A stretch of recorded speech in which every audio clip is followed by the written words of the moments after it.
3 weeks ago, something happened that I'm still trying to wrap my head around. I left home 2 years ago at 18 to start college, diving into my computer science degree while juggling a part-time job. I've been holding my own, paying my way, and doing all right in my program. My parents, David and Susan, always treated me like I was a burden they couldn't wait to be free of. I thought moving out and standing on my own 2 feet might improve our relationship. I couldn't have been more mistaken. Let me give you some context, because this isn't just about them selling my stuff. It runs much deeper. My cousin Emily, 26, has never kept a job for more than a few months and has been pregnant twice in the past 4 years, each time with a different guy who left her high and dry. My parents adore her, calling her family-focused and insisting she needs their help during her tough times. Meanwhile, I've been grinding through school and working at a computer repair shop to support myself, yet I'm somehow the letdown. I saw this coming years ago. My parents always made it clear Emily was their priority, even though she's my dad's brother's daughter. When I was 16, they gave her my birthday cash because she needed it more for baby supplies. When I graduated high school, they skipped my ceremony to help her move. I learned early on that to them, Emily comes first, and I'm the ungrateful kid who doesn't value family. So 3 weeks back, I'm finishing a jog around campus when my phone starts blowing up. Dad texts first, and I swear, reading it made me want to chuck my phone into the street. He says they sold my bed, desk, and everything in my room for $800 to help Emily with her baby. Want to come home for Christmas? Buy us a new living room set, $2,500 cash. Otherwise, stay away. They've changed the locks and given my key to Emily. But it gets worse. Mom chimes in right after with her own twisted message. She says they've told everyone I abandoned them for some wealthy girlfriend, which is laughable because I'm single and broke. They've convinced our church I'm ungrateful garbage. Pay up, or they'll tell everyone I assaulted Mom last Thanksgiving, which is a complete lie. I've never touched either of them. Then Dad sends another text that made my blood boil. Emily's moving into your room for good because she deserves family support, unlike you. Remember begging us not to sell Grandpa's watch? We sold it for $400 for her crib. That watch was my only keepsake from my grandfather, who passed when I was 14. He left it to me in his will because we used to tinker with old clocks together.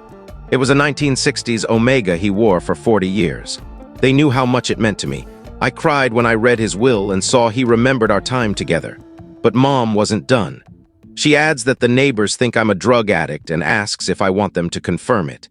At this point, I'm standing on campus, staring at these messages, thinking, what kind of parents threaten to smear their own kid as an addict to extort money? Here's the kicker. They thought I was just some broke college kid who'd either pay up or vanish quietly. They didn't know I'd been preparing for something like this since I moved out. My grandfather taught me that sometimes family will try to exploit you, and you have to be ready to protect yourself. So I've been ready. I saved every nasty text, every time they picked Emily over me, every broken promise. I documented how they used my college savings for Emily's first baby. I kept the messages where they called me selfish for wanting my own birthday money. Most importantly, I stayed close with my grandpa on Dad's side. Connor, who's 83, owns 3 rental properties and is sharp as ever. He never liked how my parents treated me, but stayed out of drama because he's old school. Still, he's the one who co-signed their house lease 5 years ago when Dad lost his job, letting them live there at a discount ever since. The moment I read those texts, I knew what to do. This wasn't a rash choice. I'd been waiting for them to cross this line. I drove straight to Grandpa Connor's and showed him everything. Every threat, every lie they planned to spread, every message. His face when he saw they sold his father's watch, passed down 3 generations, for crib money without asking was something else. When he read about them telling the church I abandoned them, he stood up, shaking with rage, though he never raises his voice. Grandpa spent an hour reviewing the messages I'd saved over the years. The stolen birthday money, the missed graduation, the constant favoritism toward Emily. He muttered things I won't repeat. Finally, he said he'd seen enough. That evening around 6 p.m., Dad starts calling me nonstop. When I pick up, he's screaming, demanding to know what I told Grandpa. Connor's giving them 30 days to leave. Dad accuses me of lying, manipulating an old man into kicking out his family. But I didn't manipulate anyone. I just showed Grandpa their own words, their own threats. Turns out, when you threat to call your kid a drug addict unless they pay $2,500 and sell a family heirloom without permission, Even family gets fed up. Mom gets on the phone, sobbing about how I'm ruining the family, how Emily needs stability for her baby, how they can't afford to move. Dad jumps back in, saying I'll regret this forever if I don't fix it. But they still don't get it. This isn't about the money or the stuff they sold. It's about 20 years of being treated like I don't matter while Emily gets everything. It's about them thinking they could bully and extort me because I'm their disappointing son who should be grateful for scraps. I told Dad calmly that I didn't lie. Every message Grandpa saw came from their phones. If they don't like the consequences, they should have thought twice before trying to blackmail their kid. The best part?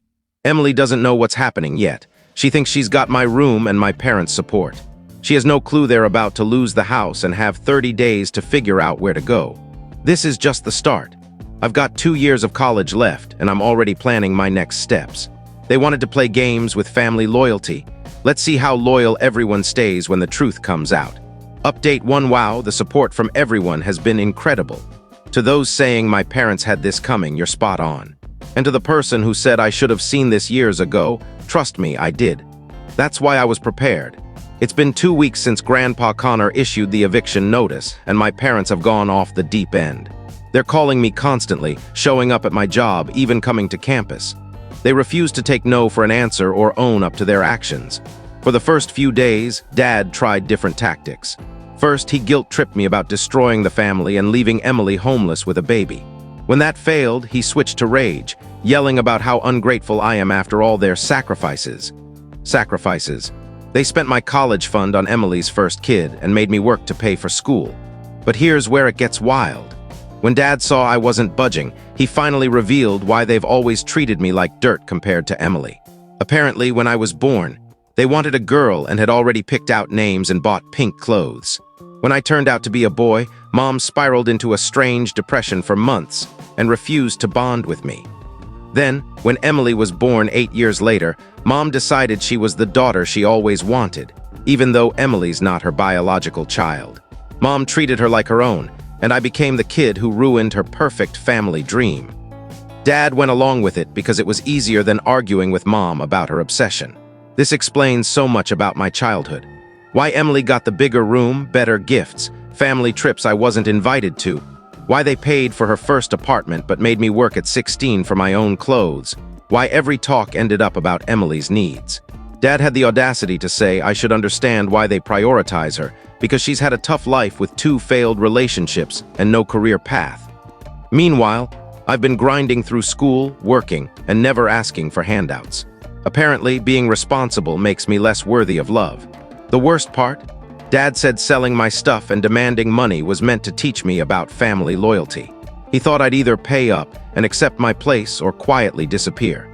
The idea that I'd fight back never occurred to him. After that call, I realized they don't see me as their son, just an obligation they've been stuck with for 20 years while Emily's their real child. That made my next moves easier because I stopped feeling guilty about their consequences. Speaking of Emily, she found out about the eviction 5 days ago and reacted exactly as I expected. My parents hadn't told her about the threatening texts or the money demands. They said it was a misunderstanding with Grandpa.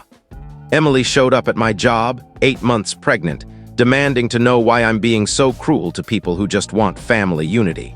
She said I need to call Grandpa and fix this because moving would stress her pregnancy. I let her rant for 10 minutes, then showed her the actual messages from Mom and Dad. The threats, the $2,500 demand, the part about selling Grandpa's watch. Her face went through a roller coaster of emotions. She tried defending them, saying they were just upset and didn't mean it. I asked if she'd threatened to call someone a drug addict to extort money, even if she was mad. She went quiet. Then she switched to tears, saying this was affecting her pregnancy, and I was selfish for punishing her for their actions. I reminded her she moved into my room knowing they sold my stuff without asking. She was fine benefiting from their treatment of me until it backfired. Emily got defensive, saying she didn't know the full story, but I pointed out she never cared to ask. She assumed I deserved it because that's how our family works. My problems don't matter, but Emily's do. The conversation lasted nearly an hour because my boss let me deal with it. Emily tried every angle to get me to call Grandpa, but I told her that ship had sailed. She left after I said this was her chance to learn how to handle problems without my parents fixing everything. But here's where my parents' scheming really shines. After Emily failed, they sent my Aunt Laura, Mom's sister, to try. Laura's always been the family peacemaker. She called 3 days ago, saying she gets that I'm hurt, but I need to see the bigger picture.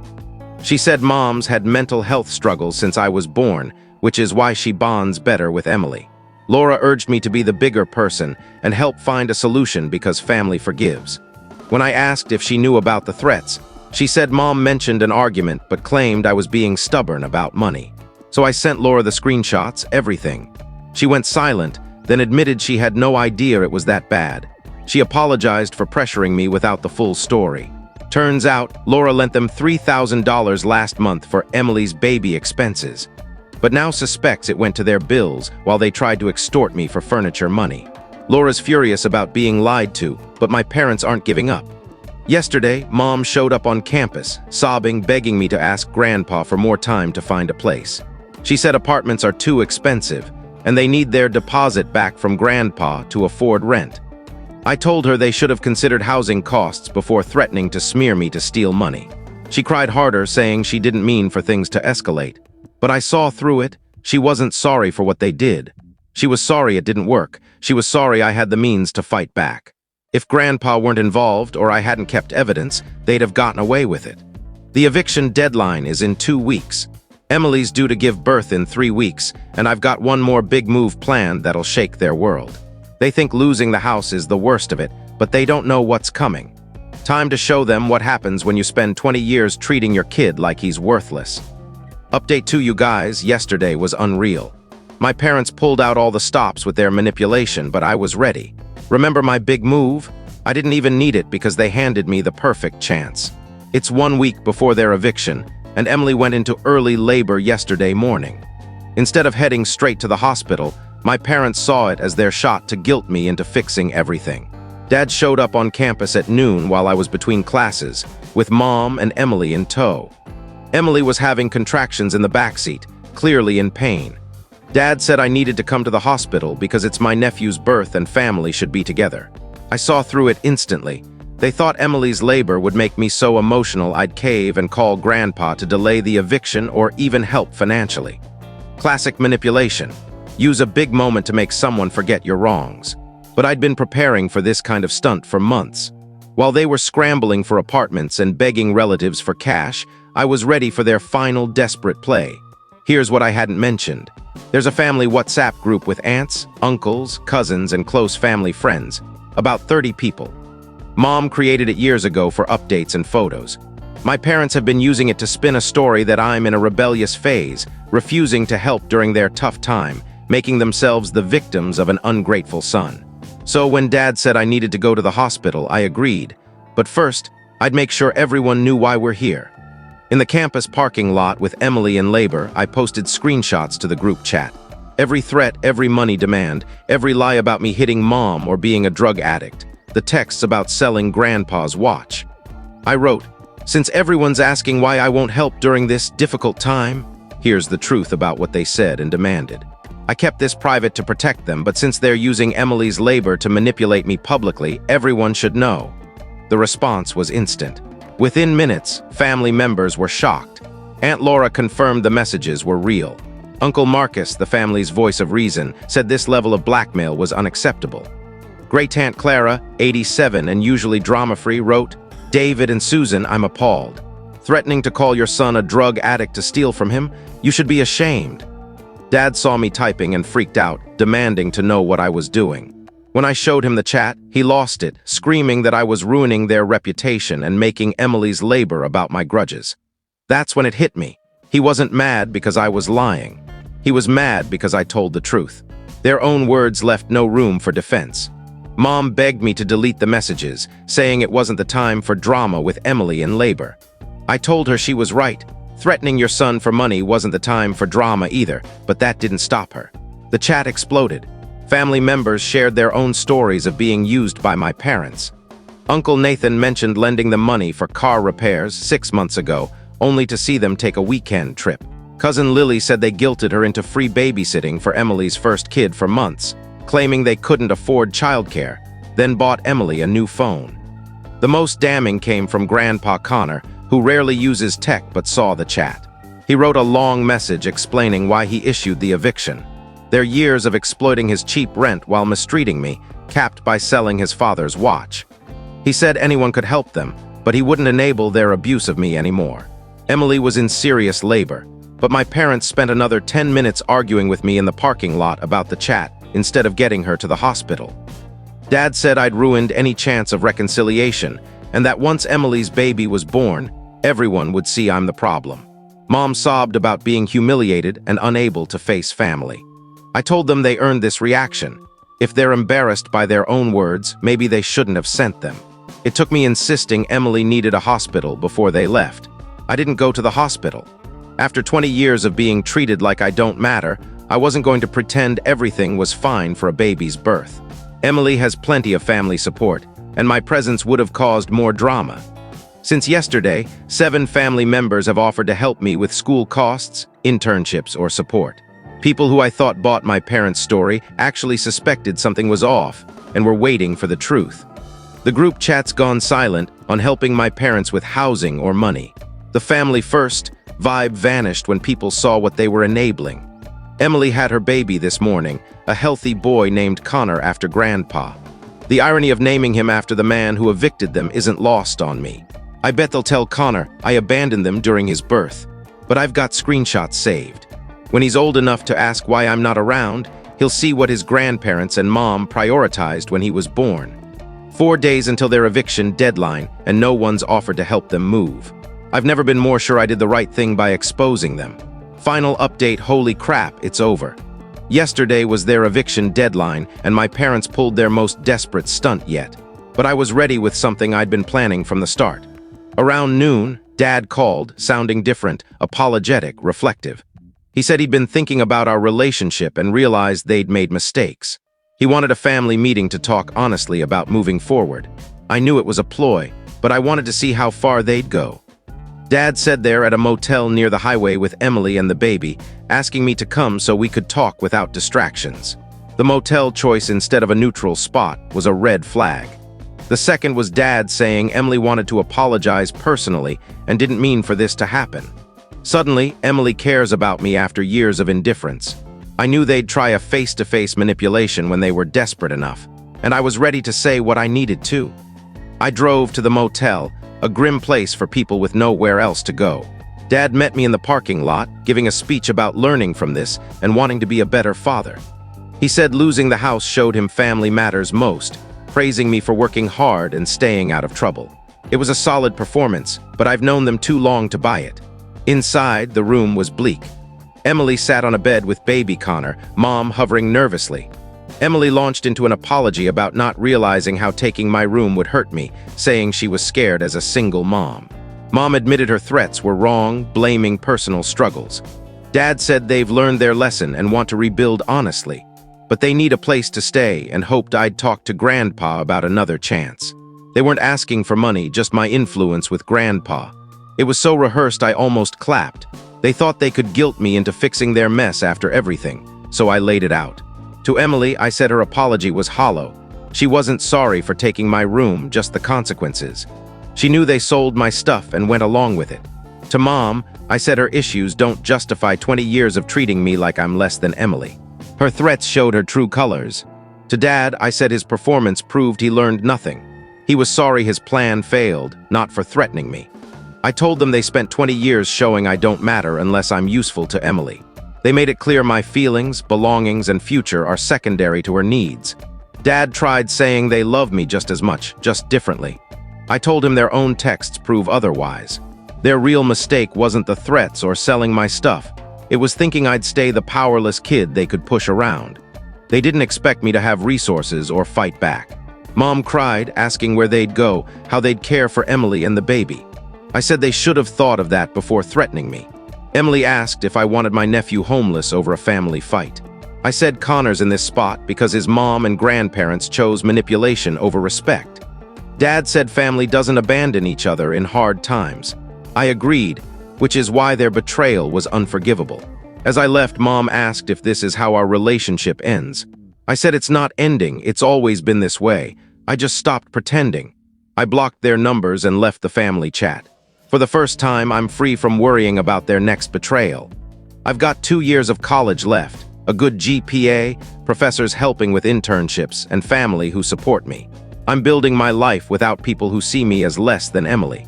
Some say I should have helped because of family or Connor's innocence.